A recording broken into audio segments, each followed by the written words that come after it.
मणिपुर गांव में सारा नाम की एक बहुत ही प्यारी लड़की रहती थी।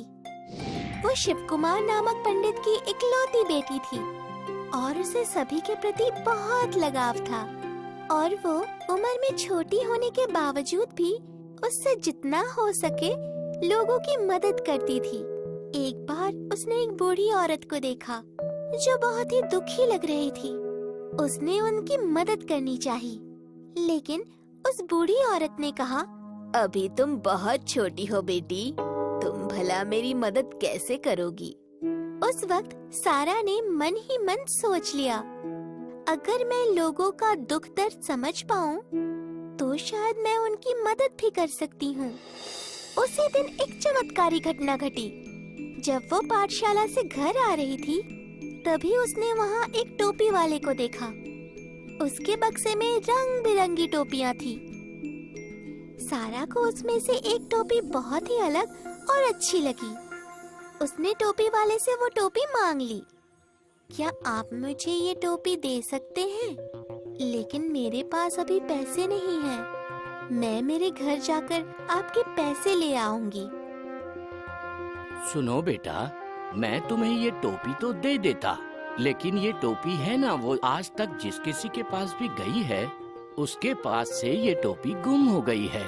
और ये लाल टोपी घूम फिरकर फिर से मेरे ही पास आ जाती है। इससे अच्छा है कि इसके बजाय तुम कोई और टोपी ले लो। लेकिन सारा को वही टोपी अच्छी लगी थी। मुझे तो यही टोपी चाहिए। ठीक है, लेकिन इसके पैसे तुम नहीं देना। मेरी तरफ से तुम ये टोपी तोहफे के रूप में रख लो। ठीक है चाचा, शुक्रिया।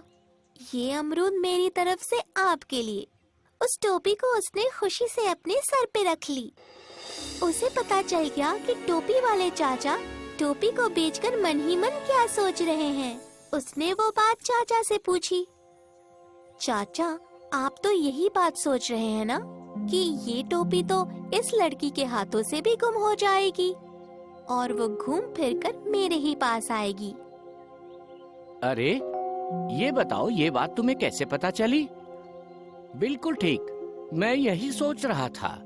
मुझे ऐसा लगता है ये कोई जादुई टोपी है और ये शायद तुम्हारे लिए ही बनी है। शुक्रिया चाचा, लेकिन मैं इस टोपी का क्या करूंगी? मैंने तो बस यूं ही पहनने के लिए ली थी। सुनो बेटा, आज तक तुम पहली लड़की हो जिसे ये पता चला है कि ये जादुई टोपी है। आगे वक्त आने पर तुम्हें ये पता चल जाएगा कि तुम्हें इस टोपी को कैसे इस्तेमाल करना है। इससे पहले ऐसा कभी भी नहीं हुआ। ठीक है चाचा, चलती हूँ। सारा उस टोपी को पाकर बहुत खुश थी। उसने वो टोपी अपने सर पर पहन ली और फिर अपने घर की ओर चलने लगी। तभी उसने देखा उसके पड़ोस वाली दादी मन ही मन एक बात सोच रही थी कि अभी उम्र के हिसाब से ज्यादा काम नहीं किया जाता, लेकिन मुझे भूख भी लगी है, तो अब मैं क्या करूं? सारा को दादी की मन की ये बात जानकर बहुत बुरा लगा। वो अपने घर गई और अपनी माँ से 2 रोटियां और जरा सी सब्जी लेकर दादी के पास आई। जब उसने वो रोटी और सब्जी दादी को दी, तो दादी बहुत ही खुश हो गई। मैं मन ही मन में यही सोच रही थी कि अगर मुझे कुछ खाने को मिल जाए तो। और तभी तुम ये खाना लेकर मेरे पास आ गई। तुम्हारा बहुत बहुत शुक्रिया बेटी। सारा मन ही मन बहुत खुश थी। ये उसका दूसरा अनुभव था कि जब वो टोपी पहनती है, तब उसे लोगों के मन की बात सुनाई देती है। लेकिन वो पूरा वक्त तो टोपी नहीं पहन सकती थी ना। पाठशाला में पढ़ाई के वक्त, घर के काम काज करते वक्त उसे वो टोपी उतारनी पड़ती थी। लेकिन उसने ये सोच रखा था कि जब भी किसी को उसकी मदद की जरूरत पड़ेगी, तब वो टोपी पहन लेगी।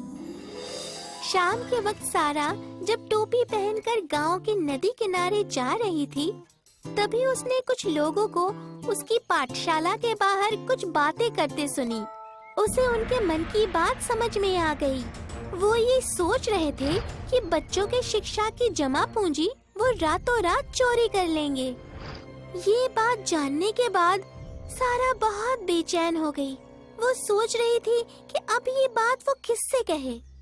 उसने तुरंत ही अपने दोस्तों को ये बात बताई। कुणाल और अर्जुन दोनों ही सारा की मदद करने के लिए तैयार हो गए। शाम के वक्त वे तीनों पाठशाला के बाहर चुपचाप खड़े हो गए। जैसे जैसे रात होती गई, वे तीनों पाठशाला के अंदर जाकर छुप गए। उन्होंने वहाँ पर फांसे लगाए हुए थे। जैसे ही चोर पैसे चुराने के लिए अलमारी की ओर बढ़े, वैसे ही वे तीनों फांसे में अटक कर गिर गए। इसका मतलब सारा को जो बात पता चली थी वो बिल्कुल सच थी। उन्होंने अपने शिक्षक और पुलिस को इस बात की खबर दी थी। पुलिस ने आकर उन चोरों को पकड़ लिया और उनके शिक्षकों ने सारा और उसके दोस्तों का शुक्रिया अदा किया।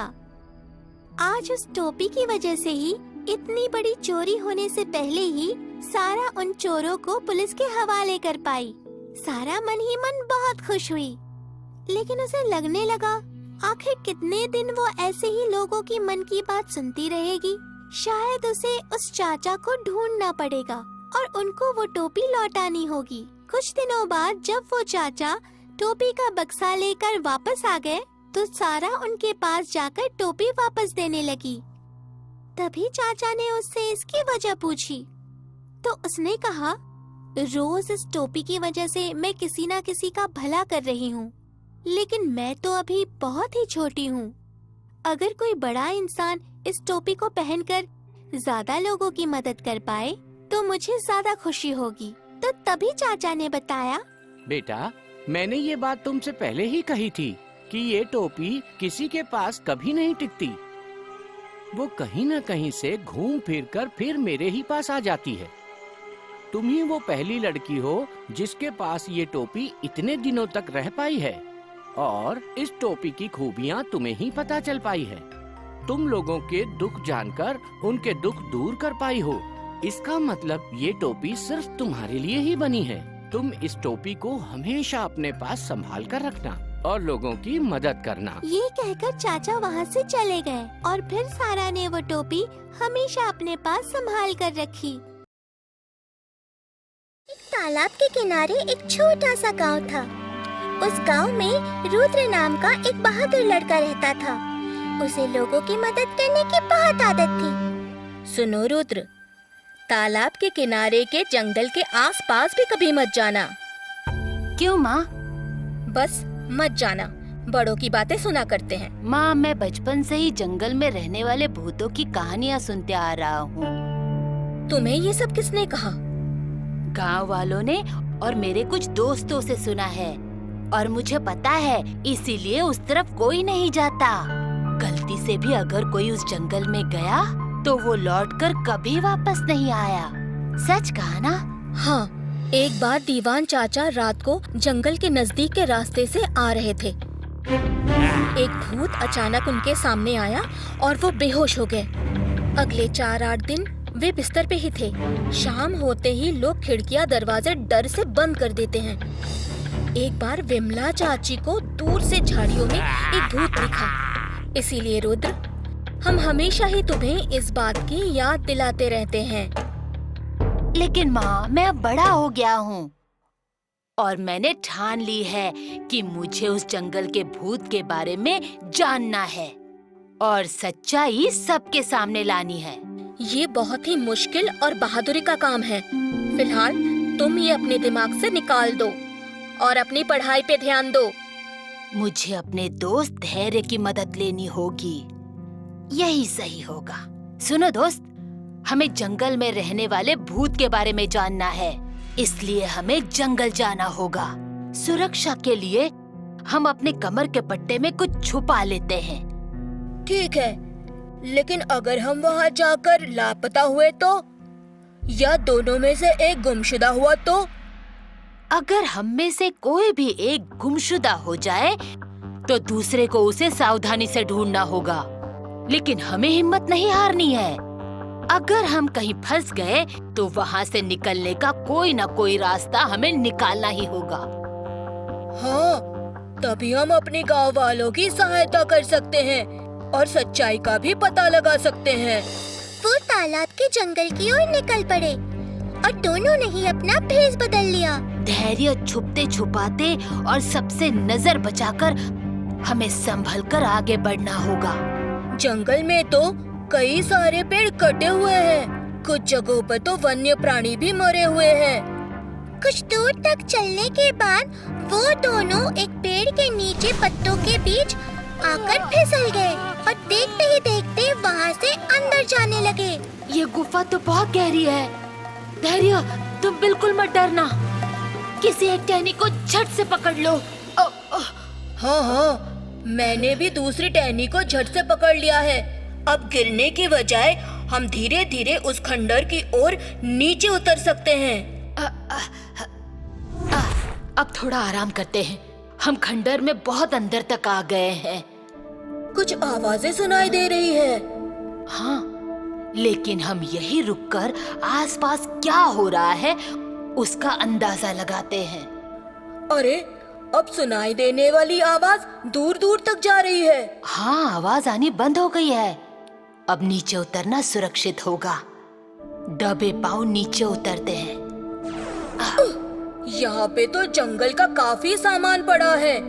इस कोने में बहुत सारे चंदन की लकड़ियाँ पड़ी हुई हैं। और यहाँ देखो, हाथी के दांत पड़े हुए हैं। और ये देखो, यहाँ पर 2 सफेद कपड़े भी टंगे हुए हैं। इसका मतलब साफ है, ये काम किसी भूत का नहीं है।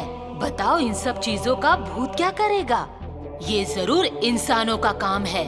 हाँ, इंसानों ने ही लालच में आकर यहाँ पर भूत होने की अफवाह फैलाई है। ये सारा काम चोरों का है और ये सफेद कपड़े भूत का रूप धारण करने के लिए हैं। भूत के डर से जंगल के इस तरफ कोई आना ही नहीं चाहता और इसीलिए जंगल की ये हालत है। बिल्कुल ठीक, लेकिन अब हम इनको सबक सिखाएंगे। पर संभल कर, किसी भी चीज को हाथ मत लगाना। किसी को भी शक नहीं होना चाहिए।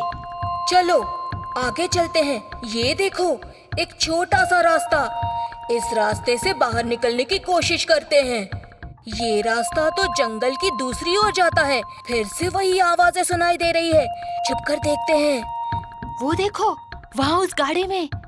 हाँ, और पास में ही गाड़ी में एक शेर की खाल रखी हुई है और दूसरी गाड़ी में चोरी की लकड़ियाँ। और उस गाड़ी में हाथी के कुछ दांत भी रखे हुए हैं। इसका मतलब ये लोग जंगल में रहकर इन चीजों की तस्करी कर रहे हैं। ये सारा सामान जंगल से बाहर ले जाकर ये लोग बेचते होंगे।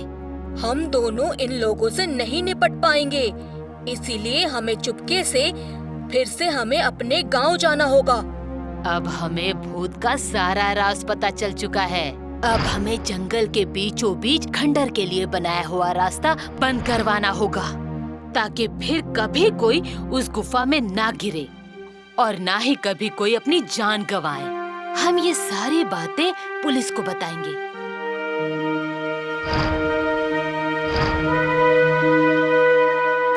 हवलदार, अंदर का सारा सामान अपने कब्जे में ले लो।